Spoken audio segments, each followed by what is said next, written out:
O'tgan bir qancha kundan buyon vatan ichi va sirtidagi Uyg'ur jamoatining ko'nglini bekmi g'ash qiladigan bir xabar ijtimoiy uchur vositalarida qiziq nuqta bo'ldi.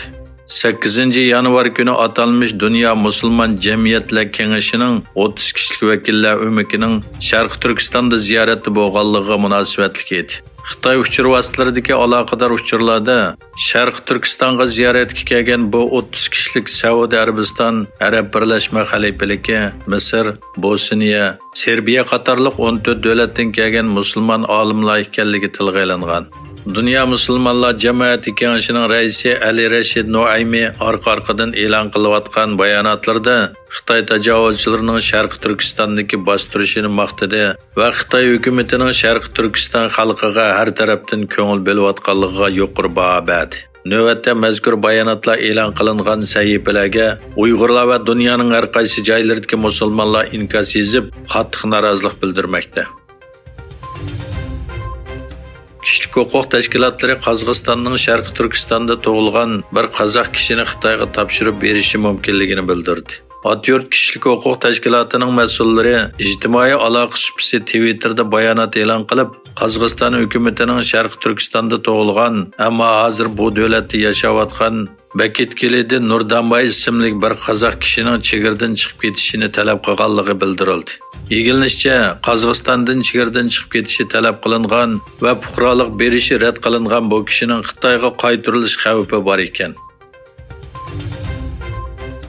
Shimoliy Atlantik Akti tashkiloti bilan Yevropa ittifoqi Rossiya va Xitoyga qarshi hamkorlikni kuchaytirish, Ukrainani davomli qo'llash va ikki tarafning hamkorligini texnik yuqori pallaga ko'tarish uchun birlashma bayonot imzoladi. Bu birlashma bayonotni Shimoliy Atlantik Akti tashkilotining bosh kotibi Jens Stoltenberg, Yevropa ittifoqi komiteti raisi Ursula von der Leyen va Yevropa kengashining raisi Charles Michel Shimoliy Atlantik Akti tashkilotining markazida o'tkazilgan marosimda imzoladi.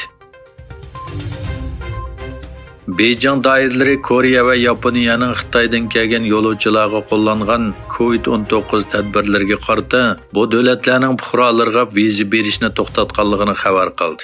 Koreya hukumati Xitoydan Busan, Dago va Jeju qatorliq shaharlarga uchadigan aeroplanlarni vaqtincha to'xtatdi. Koreya bilan Xitoy orasidagi aeroplanlar faqat poytaxt Seuldagi Incheon aerodromiga qo'na oladi. Yaponiya bo'lsa Xitoy yo'lovchilariga sinoq talabi qo'ydi hamda bir qism shaharlarga uchadigan aeroplanni to'xtatdi. Pakistan Xitoy iqtisodiy koridorining strategik tuguni bo'lgan Pokistonning Gwadar portida Baloji xalqining bu qurilishiga qarshi keng ko'lamli namoyish portlagan. Diplomat jurnalida 7 yanvar e'lon qilingan bu xabarda ko'rsatilishicha, Gwadar shahrining sirtqi dunyo bilan bo'lgan telefon va internet aloqasi uzib tashlangan. Navbatda telefon aloqasi asliga kelgan bo'lsa-mu, lekin internet aloqasi 28 dekabrdan buyon asliga kelmagan. Germaniya tashqi ishlar ministri Annalena Baerbock urush davom qilayotgan Ukrainaning Kharkiv shahrini ziyorat qildi. Ukraina tashqi ishlar ministri Dmitry Kuleba Twitterda o'zining ommaviy taratquv hisobida Baerbockning Ukrainaga ziyorati bo'lganligini bildirdi.